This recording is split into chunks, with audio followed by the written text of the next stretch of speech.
الدعاء مخ العبادہ، الدعاء هو العبادہ، دعا جو ہے وہ عبادت کا جوہر ہے، عبادت کی روح ہے، بلکہ یہ کہ اصل عبادت جو ہے وہ دعا ہی ہے۔ لہذا توحید سے دعا کیا ہے؟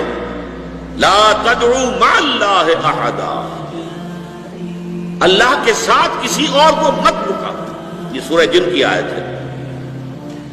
یعنی یہ ہے کہ ایک تو یہ کہ آپ اللہ کو پکار ہی نہیں رہے، پکار ہی رہے اپنے دیویوں کو، دیوتاؤں کو، اپنے لات کو، عزا کو، منات کو، ہبل کو، وہ تو اور دور کی بات ہو گئی۔ ایک ہے شرک سے دعا، اللہ کو بھی پکار رہے ہیں اور کسی اور کو بھی پکار رہے ہیں۔ اب وہ کوئی اولیاء اللہ بھی ہو سکتے ہیں، کوئی ملائکہ ہو سکتے ہیں، کوئی انبیاء کی ارواح ہو سکتی ہے، کسی کو پکارنا کسی کا بھی ہو۔ دعا لا تدعو مع اللہ احدا، اور یہ در حقیقت ہم جب ہر رکعت جو ہے نماز کی ایاک نعبد و ایاک نستعین، پروردگار ہم صرف تیری ہی بندگی کرتے ہیں اور کرتے رہیں گے، اور صرف تجھ ہی سے مدد مانگتے ہیں اور مانگتے رہیں گے، یہ ہمارا قول و قرار ہے، یہ ہمارا عہد ہے اللہ کے ساتھ۔ اس کے خلاف نہ ہو، کسی کو پکارنے کی اجازت نہیں ہے۔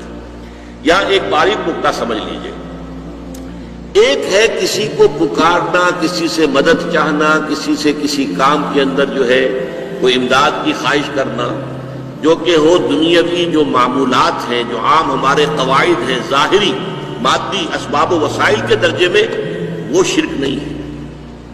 میں کسی سے کہتا ہوں مجھے ذرا پانی پلا دو، یہ بھی ایک دعا ہے، استمداد ہے، مدد آپ نے مانگی ہے، اس سے اپنی ایک ضرورت پوری کرنے کے لیے کہا ہے۔ لیکن کیا ہے یہ کہ گھڑا ہے، وہاں رکھا ہوا ہے، وہاں پانی ہے، اس میں سے پانی لائے گا، مجھے دے دو۔ جو ظاہری قوانین طبیعہ جو ہے ان کے دائرے کے اندر کوئی دعا، کوئی استمداد، کوئی استعانت، کوئی استغاثہ، اس میں کوئی حرج نہیں۔ غیبی اعتبار سے کسی کے ساتھ بھی کوئی دعا کی جائے اللہ کے سوا، وہ شرک ہے۔ وہ استدعا ہو، استغاثہ ہو، استعانت ہو، استمداد ہو، استنصار ہو، کچھ بھی ہو، غیبی طور دنیا کے معروف طریقوں میں اور جو ہمارے طبعی قوانین ہیں ان کے دائروں کے اندر مدد مانگنا، اس میں قطعاً کوئی شرک نہیں ہے، توحید۔ البتہ اس میں بھی ایک باریک نکتہ ہے۔ ایک بزرگ تھے جو فوت ہو گئے، انہوں نے یہ بات مجھے جس طرح سمجھائی تھی وہ آج بھی میں ان کا مشکور ہوں کہ دنیا میں عام قاعدے قانون کے تحت بھی کسی سے کچھ کہنا کہ بھائی میرا یہ کام آپ کر دیجئے، آپ کر سکتے ہیں، ایک دفعہ کہنا جائز ہے،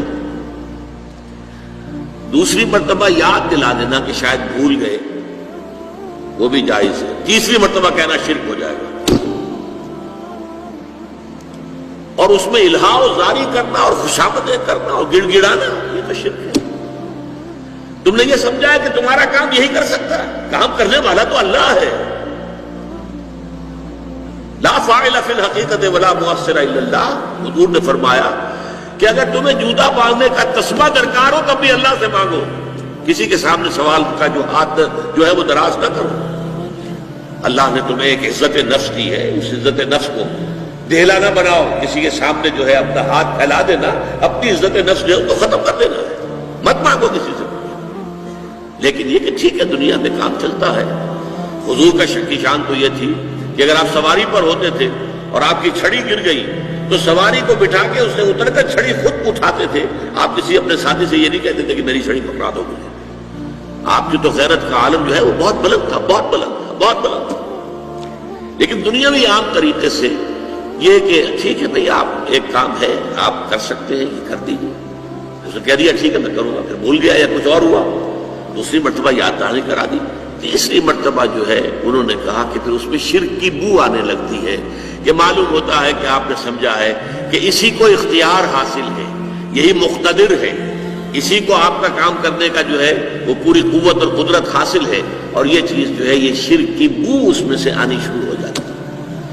لیکن یہ ہے معاملہ سارا جو اسباب عادیہ کے تحت، اس سے ماورا آپ کسی کو نہیں پکار سکتے۔ میں معذرت کے ساتھ عرض کروں گا اگر کسی کے جذبات کو ٹھیس پہنچے، آپ شیخ عبد القادر جیلانی رحمۃ اللہ علیہ کو نہیں پکار سکتے، محمد رسول اللہ کو نہیں پکار سکتے، اور واقعہ یہ ہے کہ محمد رسول اللہ کو تو پکارا بھی نہیں جاتا، پکارتے لوگ ہیں زیادہ حضرت علی کو، یا علی مدد، شرک۔ دیکھیے سب سے بات نکتے کی بتا دوں آپ کو، فرشتے کو تو ہم مانتے ہیں، حضرت شیخ عبد القادر جیلانی رحمۃ اللہ علیہ کی روح ہے یا نہیں ہے، سنتی ہے نہیں ہے، حاضر ہے کہ نہیں ہے، ناظر ہے کہ نہیں ہے، 100 اختلاف ہو جائیں گے، اختلافات کی تو گنجائش ہے نا۔ فرشتہ ہے یا نہیں ہے؟ فرشتہ تو ہے، آپ کے دونوں کندھوں پہ بیٹھا ہوا ہے، کرامن کاتبین ہے کہ نہیں؟ یرسل علیکم حفظہ، آپ کے جو باڈی گارڈ اللہ فرشتہ نہیں بھیجتا، لیکن آپ فرشتے سے بھی نہیں کہہ سکتے کہ میرا یہ کام ہے۔ فرشتے کے وجود میں تو کوئی شک نہیں ہے، یا جبرائیل میرا یہ کام ہے، قطعاً نہیں، غلط، شرک۔ لا تدعو مع اللہ احدا، اللہ کے سوا پکارنا کسی کو نہیں ہے، دعا کسی سے نہیں ہے، استغاثہ کسی کا نہیں ہے، استعانت کسی سے نہیں ہے، استمداد کسی سے نہیں ہے، استنصار کسی سے نہیں ہے، سوائے اللہ۔